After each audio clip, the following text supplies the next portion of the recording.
Estamos en TV5 Noticias y vamos a conversar con Benito Baranda, ex constituyente. ¿Qué tal? Bienvenido. Muchas gracias, Raúl. Pues un agrado estar acá con ustedes. Bueno, vamos a conversar de alguna cosa. La primera de las dudas, ¿usted es sacerdote o no? ¿Nunca ha sido? Nunca lo fui. Nunca lo fui. Tengo una hermana religiosa y un hermano sacerdote. Somos hartos hermanos nosotros. Ya. Y me decían curita porque trabajaba en el Hogar de Cristo. Pero estoy casado con Lorena Cornejo hace... ¿Cuántos hijos? Tenemos 6 hijos, una nieta y son todos muy grandes. Así que no, llevamos muchos años casados, casi 40 años. Así que... O sea, el curita quedó entonces, quedó no, ahí por el Hogar de Cristo, ¿no? Claro.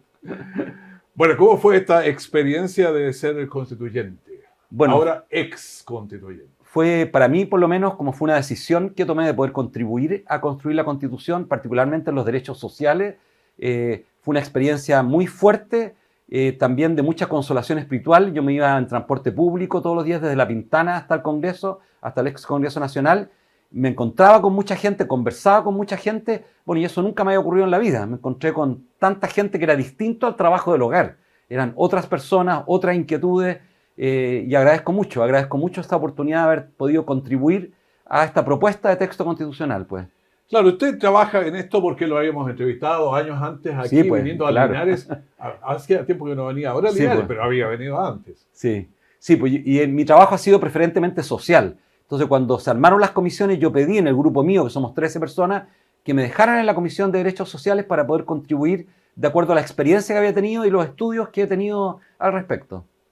Bueno, una experiencia sin duda, no sé si cansadora, porque a veces salen canas y tanto, están Sí. ahí trabajando presionado, porque yo no sé si había trabajado tan presionado durante la vida. Me tocaban periodos de mucha presión en el Hogar de Cristo Solidaria, pero acá fue continua la presión. Ya. Pero fui atleta desde chico, ¿Ah, sí? corría fondo y medio fondo, entonces tengo harta resistencia y no tenía dificultad para aguantar. Y la gente me decía, oye, que aguantáis harto las discusiones, de repente se acaloraba todo y uno mantenía la calma. Y yo creo que me ayudó mucho haber practicado muchísimo deporte desde pequeño. Ahora, esto era complicado. Yo recuerdo cuando partieron el primer día, Sí. cuando el tema del himno nacional, la bandera, el protesta afuera, ¿cómo vivió ese minuto? Porque uno lo veía y mucha gente, no, esto no me gustó, Sí, dijo pues. ese día.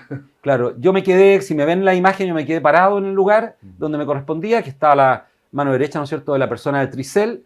Y bueno, haciendo mucha oración en ese momento y pidiéndole a Dios que nos ayude a traer la calma, a traer la poder trabajar. Y yo creo que nuestra comisión trabajó, la gran mayoría de las personas, muy bien. Trabajamos muchas horas para poder tener un buen capítulo de derechos fundamentales.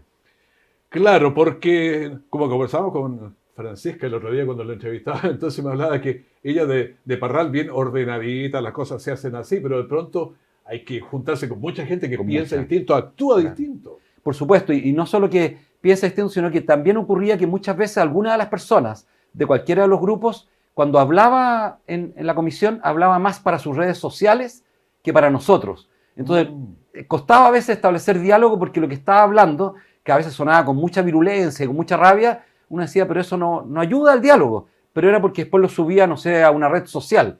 Y yo creo que eso a veces generó tensión en el diálogo porque no teníamos buenos argumentos.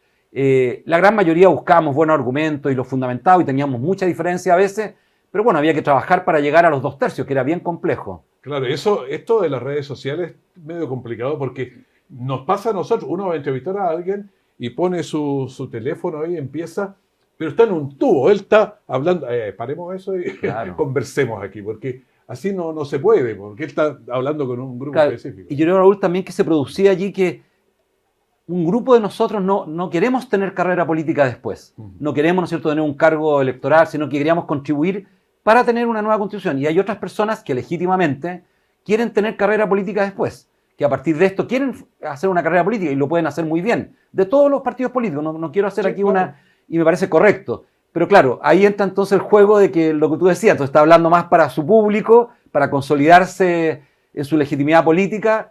Pero bueno, me recuerdo una escena que me dolió mucho a mí, que un grupo de personas presentó su buena voluntad para dialogar con los pueblos originarios y la persona que habló terminó de hablar y se retiró del hemiciclo a hablar con la prensa.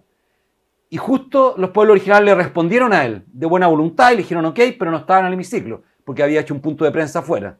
Entonces estaba hablando más para afuera que para adentro. Y yo creo que eso es la tensión de la vida política. Yo no estoy en esa vía, pero me imagino que en el Parlamento pasa mucho eso y es parte de la vida política. Claro, la gente tiene un túnel y se mete por ese y sale en la otra punta. Claro. Da lo mismo lo que le estén diciendo por el lado. Al lado, exactamente. Y eso yo creo que le hace mal a la política y a todo esto que estamos haciendo en general. Debe ser mucho más dialogante el tema. Más dialogante y yo creo que más profundo. Los diálogos tienen que ser más profundos. Por ejemplo, si tú vas a dialogar sobre el artículo de vivienda, por ejemplo, que tuvimos un largo diálogo, bueno, tú lo tienes que profundizar poniéndote en el lugar de las familias que no tienen vivienda, viendo cómo otros países lo han resuelto. Y todo eso, ¿no es cierto?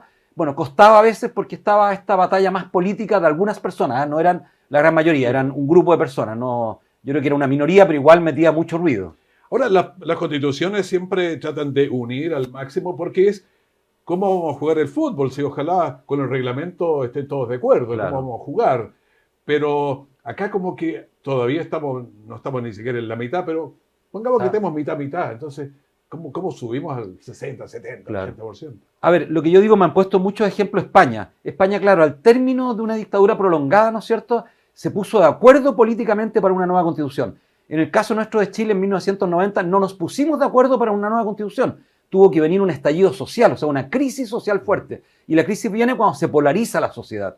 Entonces, nosotros como convencionales no nos podíamos hacer cargo de la polarización de la sociedad. Lo que podemos decir es que sí podemos presentar una nueva constitución y esperamos que si se aprueba esta nueva constitución nos ayude a ir encontrando la unidad, pero la unidad hay que construirla todos los días, va a ser muy difícil, es una complejidad. La constitución nos puede ayudar a ir construyendo, pero no puede ser inicialmente un factor de unidad, porque por supuesto que nace de una división, y no todas las personas que votaron a favor de este proceso constituyente pensaban la misma constitución, no tenían la misma constitución en la cabeza, había distintas personas, entonces lograr una constitución para 18 millones de personas, necesitaríamos 18 millones de constituciones. Lo que necesitamos es una constitución que más o menos en el 80%, en el 60% estemos de acuerdo. Y yo creo que eso es lo que se fue logrando con los 2/3. Bueno, Benito Aranda, ex constituyente, muchas gracias por haber estado conversando con nosotros aquí en TV5 en directo. Muchas gracias y me gusta el dinamismo de las preguntas, Raúl, así que te agradezco harto. Muchísimas gracias, que esté muy bien. Hacemos una pausa, volvemos de inmediato a TV5 Noticias.